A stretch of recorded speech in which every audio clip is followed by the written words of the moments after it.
Isa ka bang taong tamad?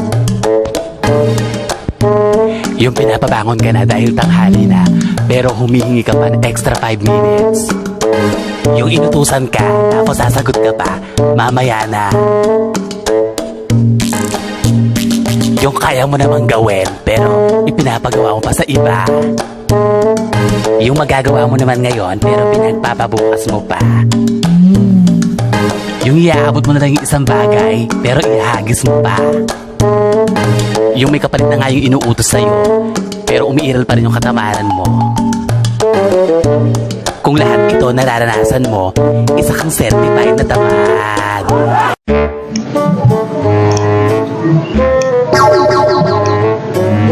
Ang tunay na kagandahan ay wala sa panlabas na kaanyuan,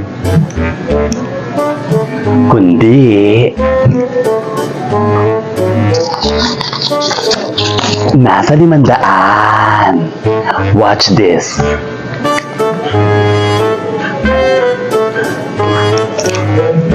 Miss, pwede ba magpagkilala? Ang ganda mo naman. O, diba? Open-minded ka ba?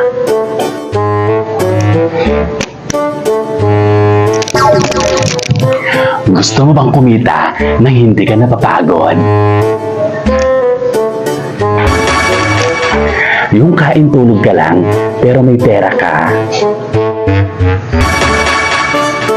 Pwes, walang ganon. Kaya ang gawin mo, bumangon ka dyan at maghanap ka ng trabaho. Imposible ang pinapangarap mo. Gigil mo ako. Love, love.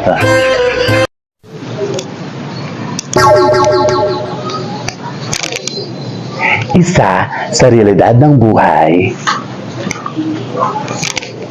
Habang nilulustay ng mga sobrang yaman ang kanilang pera, ang mga mahihirap ay hirap maghanap ng pera. Diba?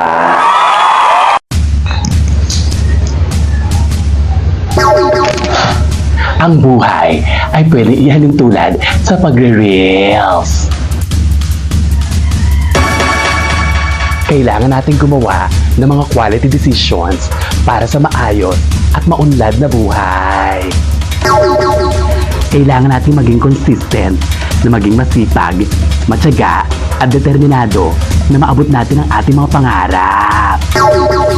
Matuto tayo makipag-engage sa mga taong pwede makatulong sa pag-unlad ng ating pagkatao. At higit sa lahat, huwag tayong tumigil. Tuloy-tuloy lang, laban lang ng laban, at huwag susuko. Love, love. Sino ba ang inggitera? Pwedeng galit sa'yo o kaaway mo. Pwedeng kakilala mo o malapit sa'yo.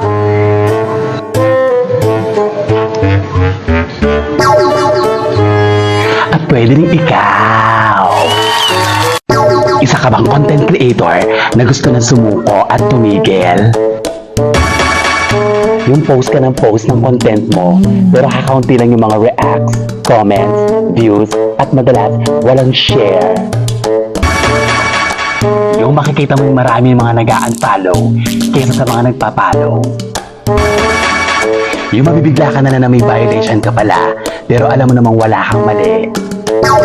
Yung mawiwindang ka na makita sa dashboard mo, namumula, na parang in love. Yung mabidiscourage ka na lang, na gusto mo na lang tumigil, at yok na lang ang professional mode. Kung yan ang nararanasan mo, deadma lang mga ka-reels. Laban lang ng laban. Ituloy mo lang at huwag kang susuko.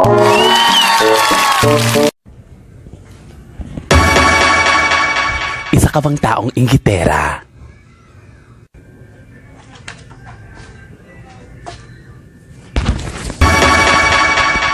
Yung kung ano yung makikita mo sa iba, gusto mo meron ka rin. Yung hindi ka natutuwa sa magandang kapalaran na tinatamasa ng iba. Yung imbes na matuwa ka, pero may sasabihin ka pang masama sa iba. Yung pinupuri na nga yung iba, pero binibida mo pa rin ang sarili mo. Yung hindi mo matanggap sa sarili mo na may nakakahigit pa pala sa'yo. Uy, langgam. Yung nagagawa mo ng manira ng kapwa dahil lang sa inggit. Kung ang lahat ng sintomas na ito ay taglay mo, isa kang certified na inggitera. Isa ka bang marites? Yung kapag may nag-aaway o nagkakagulo, maghahanap ko pa ng magandang pwesto para makapanood. Yung nakikisali ka sa usapan ng iba para na maging updated ka sa mga pangyayari. Langgam. Yung pinagkikialaman mo ang buhay ng iba kaysa pakialaman mo ang sarili mong buhay.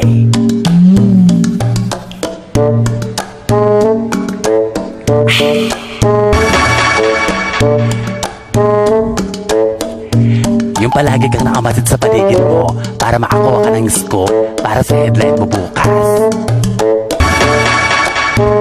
Yung hindi ka mapakali sa isang araw hanggat hindi ka nakakapagmarites kasi yung kaligayahan mo sa buhay.